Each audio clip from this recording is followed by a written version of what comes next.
Informed about the tragedy by the Foreign Office. They're comforting the little girl who's lost her entire family. Roland Burke, ITV News. In the last hour, the Bank of England has decided to keep interest rates on hold at 4%. The decision coming as no surprise to many analysts after the recent stock market turmoil. It means interest rates have remained unchanged for 9 months. A man has been killed by a bomb explosion at a territorial army base in Londonderry. It's thought the device, which may have been hidden inside a lunchbox, went off when the 51-year-old builder picked it up. The army denounced the attack on the base, which trains medical staff, as despicable and cowardly. Romilly Weeks reports. The territorial army base east of Londonderry, where the bomb went off, is sealed off this lunchtime as police search for evidence.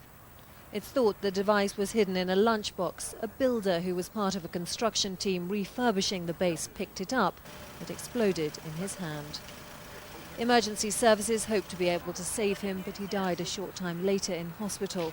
No group has admitted they planted the bomb. Local politicians are pointing the finger at Republican splinter groups. I think it's inconceivable that it's anyone other than some form of Republicans, whether it's dissidents or provisional IRA, I think doesn't really matter. There's a man dead, there's a family that's grieving, and there's a government that are complacent as a result of all these events going on. An army spokesman has condemned it as a cowardly attack on a centre which normally houses army medics. Since the 1998 Omagh bombing, which killed 29 people, IRA dissidents have mounted more than 20 small-scale gun and bomb attacks. MPs opposed to the Good Friday Agreement claim this latest murder is evidence that the peace process is no longer working. It's certainly unwelcome evidence that the security forces and anyone working with them in Northern Ireland are still vulnerable. Romilly Weeks, ITV News. George Best is being moved out of intensive care today after making good progress following his liver transplant operation. The hospital says Best, who was visited by his wife Alex yesterday, has been talking and smiling for the first time since the operation. He'll now be treated in a specialist liver ward. A High Court judge is set to rule this afternoon on the legal row between the Football League and the two television broadcasters following the collapse of ITV Digital. The league is suing Carlton and Granada for almost £180 million, which it says it is still owed under a contract to broadcast its matches. And Paul Davis is at the High Court. Paul, what does the judge have to decide? Well, essentially, John, what we're anticipating is a ruling this afternoon on just what constitutes a contract in the eyes of the law.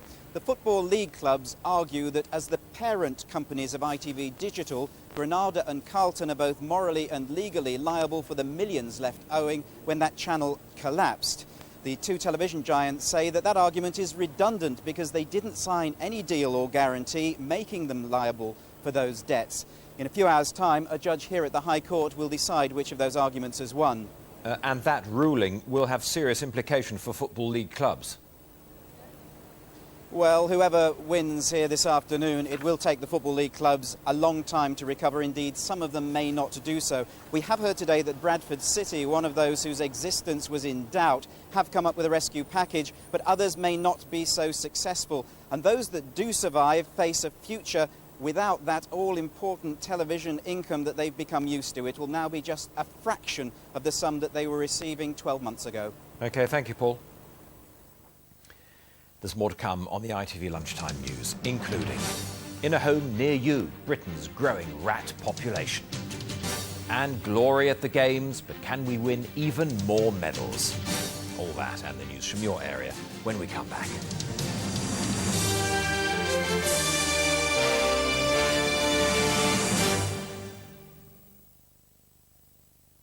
Let's imagine this ball is the internet. You want to play with it, but every time you do, you have to pay for it. That's where BT Open World Anytime comes in. For a flat rate of only $15.99 a month and no internet call charges, you won't need to worry about the phone bill. Call 0800 800 801. New Alpen bars, like Alpen, without the washing up.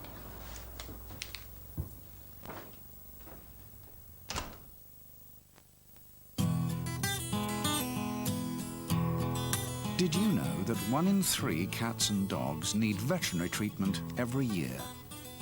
Accidents, illness, They could mean large vets bills when you least expect them. Call 0800 280 380 to find out how little it will cost to protect your pet's health with More Than pet insurance. We'll pay up to £6,000 for each and every illness and injury. We'll even pay up to £600 towards advertising if your pet gets lost. You'll get 1 month's cover free when you call More Than now on 0800 280 380.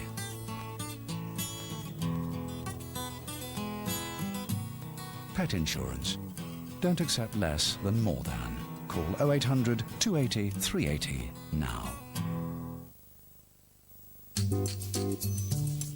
Still shaving? New Imac Mousse. Simply spray on, wait, then wash off using the new soft sponge. An easy way to keep your legs feeling smoother for longer.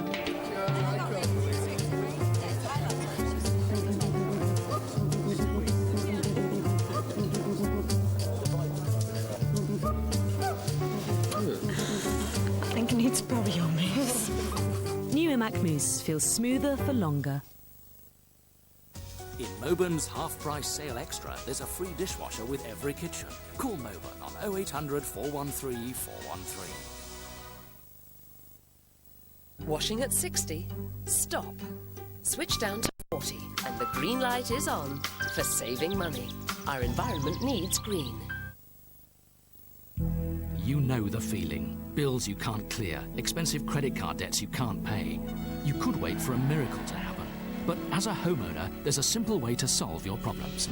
Hello, the mortgage lender. How can I help you? The mortgage lender specialises in remortgages for those of us who may have been turned down elsewhere. You could be accepted even if you have mortgage arrears, county court judgments, if you're self-employed or can't prove your income. With the mortgage lender, it's quick and easy to unlock the cash tied up in your home, clear your debts and enjoy peace of mind once more. So call 0500 410 410 now for an immediate lending decision. The Mortgage Lender. Call today for a brighter tomorrow. These new Alpen bars are ideal for people who are always on the go. Oh! I don't understand. So who is seeing who? Who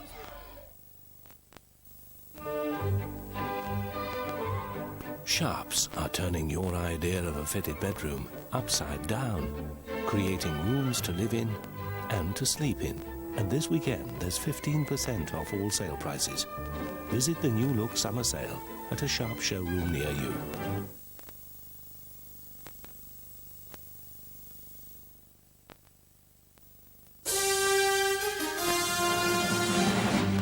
Welcome back. The main news this lunchtime. An official report says that much of the equipment used by the British Army can't stand the rigours of desert warfare. And a British couple and their young son have died in a multi-car crash in northern Spain. Their 22-month-old daughter was injured.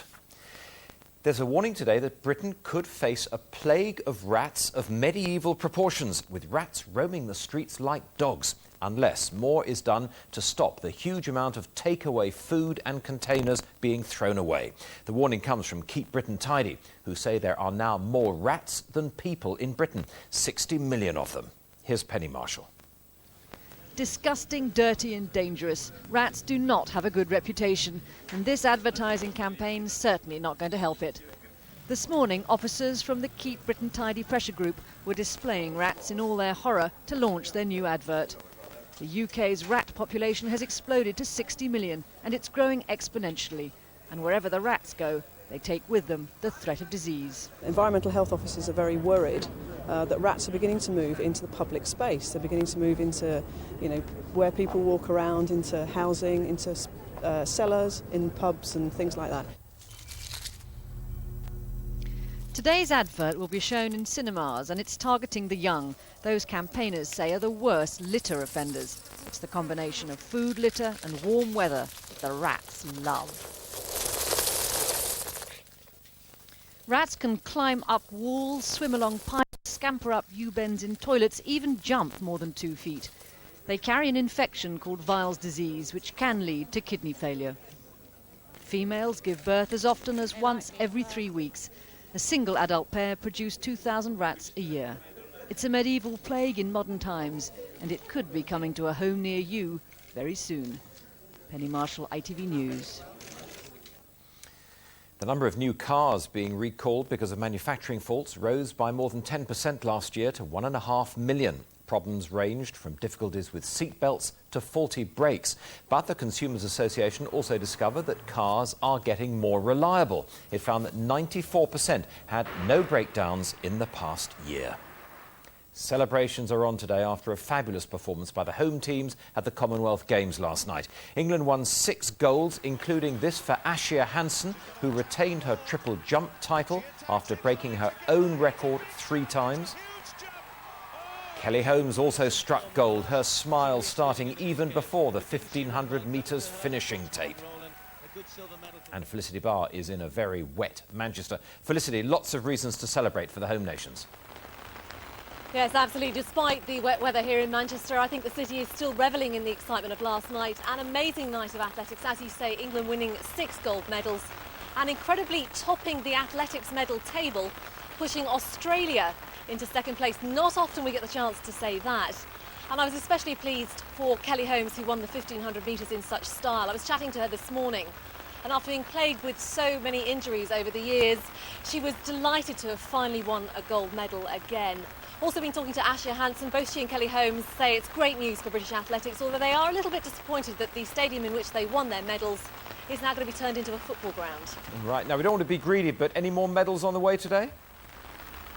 Well, no more athletics, but attention is moving to the aquatic centre behind me, and there are a couple of chances for home nations medals. We've got Sarah Price, who is going for gold for England in the 100 metres backstroke, and also Mark Foster going for gold in the 50 metres butterfly. OK, thanks, Felicity. The Queen continued her Golden Jubilee tour in the Midlands today with a visit to a Sikh temple in Leicester. She removed her shoes and walked barefoot as a sign of respect when she laid flowers at the temple. I'll be back later with a reminder of the day's main headlines. But first, we cross to your local newsroom for the news in your area. I'm Joanne Malin, and this is Central News at lunchtime. Former policeman beaten defending a blind neighbour. More golden moments on the Queen's Jubilee tour. And more gold medals for Midland athletes. Good afternoon. A 71-year-old former policeman has been beaten up while trying to rescue an 88-year-old blind and deaf neighbour from bogus callers. Ken Roberts grappled with one of the men who tried to rob his friend Horace Gill. They escaped empty-handed. Keith Wilkinson has the story. The latest victim of criminals. Nearly 89, Horace Gill walks with a stick. He's almost blind and hard of hearing. Wait a minute. Yet 2 bogus callers tried to rob him at his home in Bentley, Walsall. They were stopped in their tracks by 71-year-old neighbour Ken Roberts, who was a policeman in Walsall 50 years ago. He grabbed one of them but paid the price. He had his teeth smashed in the struggle. The 2 neighbours say the old have become victims because the law's now too soft on criminals. In my estimation, they bring the birch back off Soppitall. It isn't severe enough. The punishment to give out, it's like holiday. What do you think they ought to do to him if they catch him? Well, they ought to destroy him. Destroy him.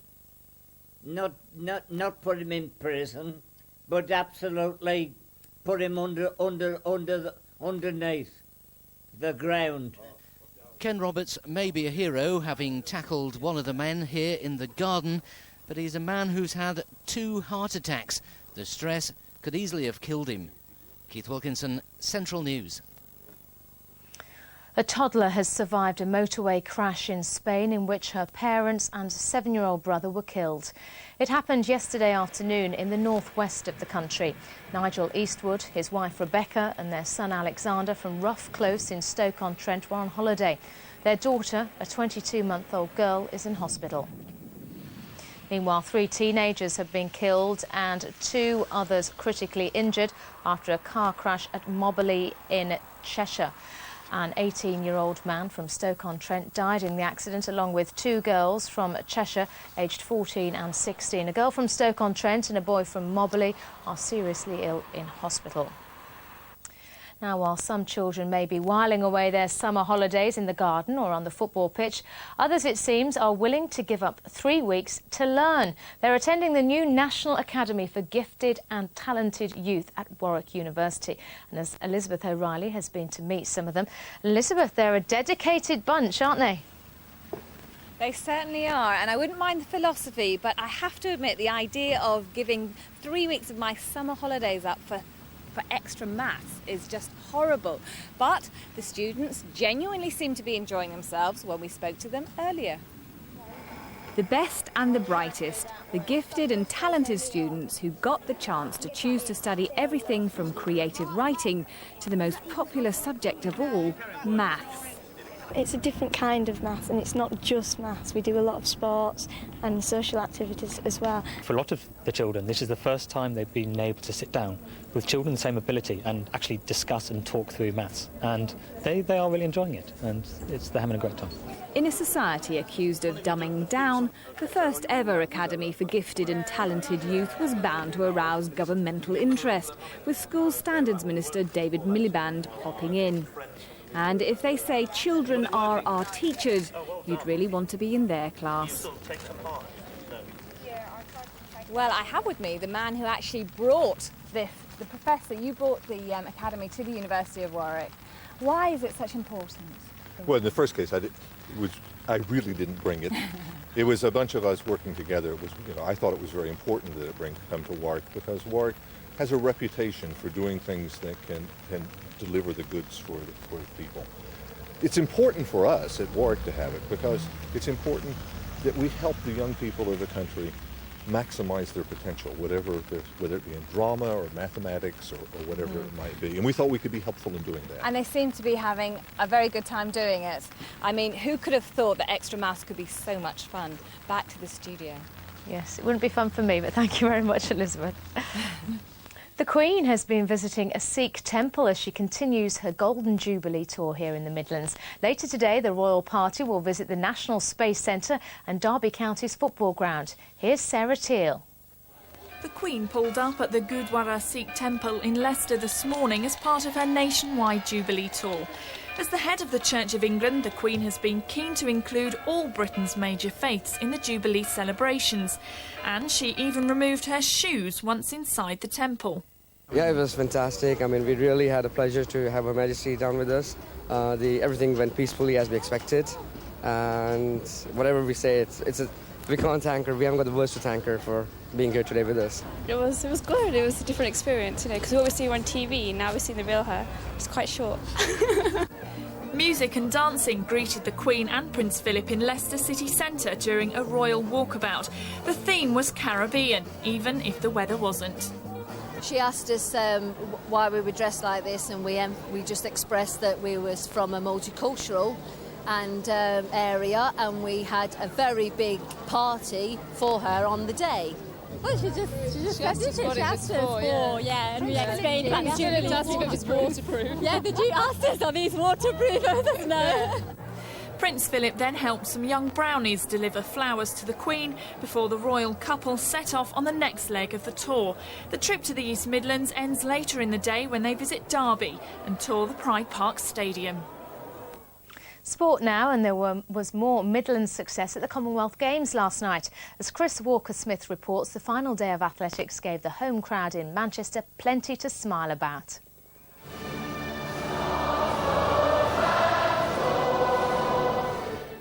Hope soon turned into glory last night as Midlands athletes helped England to another golden day on the track and field. It was a proud moment for Birchfield Harriers' Ashia Hansen and Daniel Keynes, who both won gold, along with Coventry Godiva's Marlon Devonish. There was also joy for Birchfield runner Helen Karagounis, who beat Olympic star Cathy Freeman in her leg of the women's 4x400 metres to push England into the lead. The Australians hit back to win, but silver's still some achievement for the England girls. That was an exciting race, but it wasn't half as dramatic as the final stages of the women's triple jump, where Ashia Hansen needed something special in her final jump. And she came up with a jump of her life to take gold by just 4 centimetres. In the men's 4x100 metres, a lightning-quick second leg from Devonish put England in a strong position. And although the Jamaicans came back well, a photo gave England gold by the narrowest of margins. It was also nail-biting stuff in the 4x400 metres, where Keynes was left with a lot to do in the final leg.